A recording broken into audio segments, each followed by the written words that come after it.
केंद्रीय मंत्री जीतन राम मांझी का एक बड़ा बयान सामने आया है। नई सरकार में 35 से 36 मंत्री होंगे। उन्होंने कहा बीजेपी से 15 से 16 विधायक मंत्री बनेंगे, जेडीयू से 14 से 15 विधायक मंत्री बनने वाले हैं। जीतन राम मांझी की ओर से कहा जा रहा है एलजेपीआर के 3 और हम का 1 मंत्री होगा। तो जीतन राम मांझी ये बड़ी बात बता रहे हैं, क्या कुछ कह रहे हैं सुनवाते हैं आपको। सारी बात समाचार पत्रों में दिखाया जा रहा है, मीडिया में दिखाया जा रहा है, उसमें अपने व्यक्तिगत रूप में हमको कहने का कुछ नहीं है। व्यक्तिगत ये हम लोग जानते हैं कि 20 तारीख को शपथ ग्रहण होगा, प्राइम मिनिस्टर भी वहाँ जाएंगे।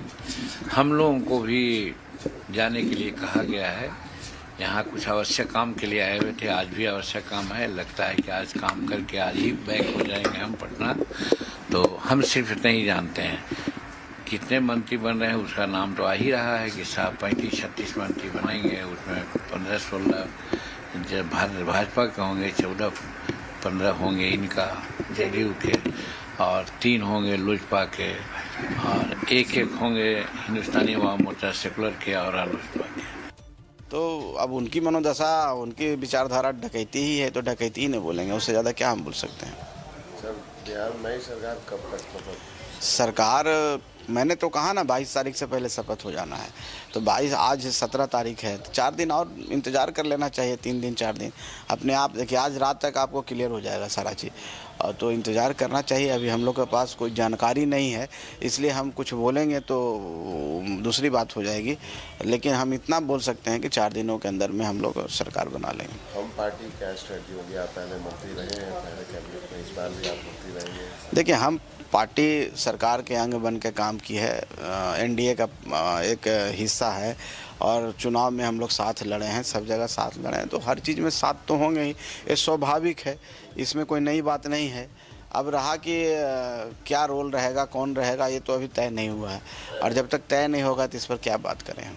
स्ट्राइक रेट आपका काफ़ी बेहतर रहा। नहीं, ये पूरे एनडीए का स्ट्राइक रेट अच्छा रहा है। कोई अगर एक व्यक्ति बोलता है कि हम ज़्यादा हैं, हमको स्ट्राइक रेट ज़्यादा है, तो गलत बात होगी। जिसके हिस्से में जितना मिला उसने अपना प्रदर्शन बेहतर किया, और पूरा एनडीए को जनता ने वोट दिया, किसी एक पार्टी को वोट नहीं दिया। इसलिए ये नहीं कहें कि किसी का स्ट्राइक रेट ज़्यादा है कम है, सबका बेहतर है, सब मिल कर के बेहतर हम लोग बनाए हैं। इसमें सबका सहयोग है, इसमें आदरणीय नरेंद्र मोदी जी का भी सहयोग है, इसमें माननीय जीतन राम मांझी जी, चिराग पासवान, उपेंद्र कुशवाहा और माननीय मुख्यमंत्री जी का भी सहयोग है। इसलिए सबका बराबर है, सबका स्ट्राइक रेट सेट है। पूरे एनडीए कलेक्टिव स्ट्राइक रेट आप देखेंगे तो हम 80% से ऊपर हैं, 85% के आसपास हैं। तो हमारा तो रजनीश हमारे साथ लगातार जुड़े हैं। रजनीश, यहाँ पर जीतन राम मांझी की ओर से कहा गया कि 35 से 36 मंत्री हो सकते हैं। स्ट्राइक रेट के मुताबिक जो 6 विधायकों पर 1 मंत्री की बात सामने आ रही है, एग्जैक्टली क्या पूरा फॉर्मूला होगा, क्या चर्चाएं इसको लेकर? देखिए वंदना, कल से ही हम लोग ये लगातार बता रहे हैं कि ये जो फार्मूला होगा, अमूमन 6 विधायक पर 1 मंत्री का अगर फार्मूला बैठता है तो 14 से 15 मंत्री जेडीयू के, 15 से 16 मंत्री, यही आंकड़ा कमोबेश बीजेपी का होगा। 3 विधायक जो है मंत्री बनेंगे चिराग पासवान की तरफ से, यानी लोजपा रामविलास से। 1 मंत्री हम से आएंगे यानी जीतन राम मांझी की पार्टी से, और 1 मंत्री आरएलएम से आएंगे उपेंद्र कुशवाहा की पार्टी से। अब देखना ये दिलचस्प होगा कि कैबिनेट में संख्या बल जो है वो तो करीब करीब निर्धारित हो जाएगी, और कमोबेश यही होगा। 1-2 सीट, 1-2 बर्थ जो है ऊपर नीचे जेडीयू बीजेपी में हो सकता है, बाकी ये तय होगा। किसको कौन सा विभाग मिलता है ये देखना दिलचस्प होगा, क्योंकि जीतन राम मांझी के पुत्र के पास आज की तारीख में आईटी भी है और अनुसूचित जाति जनजाति जो कल्याण विभाग है वो भी है। तो अब क्या वही विभाग उनके पास रहेगा या विभाग बदलने की मांग कर सकते हैं?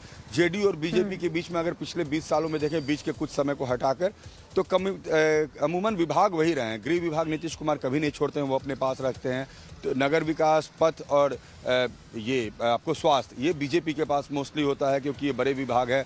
मुख्यमंत्री पद जेडीयू के पास है, नीतीश कुमार खुद मुख्यमंत्री हैं। गृह विभाग उनके पास होता है, ऊर्जा उनके पास होता है, भवन निर्माण उनके पास होता है। तो इस तरीके से विभाग का बंटवारा रहता है। अब विभागों में किस तरह से हेरफेर करते हैं ये भी देखना होगा, क्योंकि चिराग पासवान भी चाहेंगे कि उनको कुछ अच्छे विभाग मिल जाएं, क्योंकि उनको 3 मंत्रालय मिलना है। जीतन राम मांझी कहेंगे कि हमें एक ही विभाग मिल रहा है, हमें एक ही बर्थ मिल रहा है, तो हमें अच्छा विभाग मिले।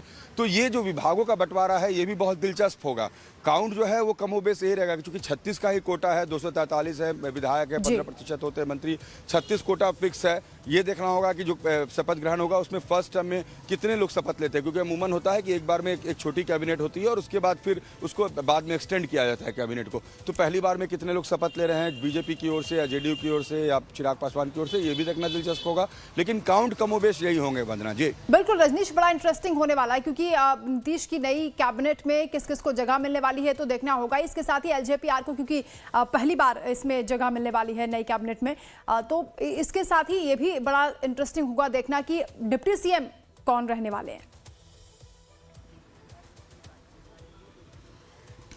बिल्कुल, देखिए अब डिप्टी सीएम कौन होंगे, क्योंकि डिप्टी सीएम 2 होंगे। अब सम्राट चौधरी का कद जिस तरीके से बढ़ा है पिछले सरकार में, क्या सम्राट चौधरी को रखा जाएगा, बदला जाएगा, विजय सिन्हा को रखा जाएगा या नहीं, विधानसभा अध्यक्ष कौन होंगे ये भी देखना होगा। बीजेपी पहले देखो तो बीजेपी के नंदकिशोर यादव विधानसभा अध्यक्ष से, उसके पहले विजय सिन्हा रहे हैं, तो बीजेपी विधानसभा अध्यक्ष की कुर्सी अपने पास रखी है, जबकि पहले जेडीयू की तरफ से उदय नारायण चौधरी 2 बार विधानसभा अध्यक्ष रहे थे। तो विधानसभा अध्यक्ष की कुर्सी भी बहुत इंपॉर्टेंस रखती है। जब गठबंधन की सरकार चलती है तो विधानसभा अध्यक्ष को क्रूशियल टाइम में, जब बहुत बार इस तरह के खेल होते हैं पाला बदल के, तो विधानसभा अध्यक्ष की भूमिका बहुत महत्वपूर्ण हो जाती है।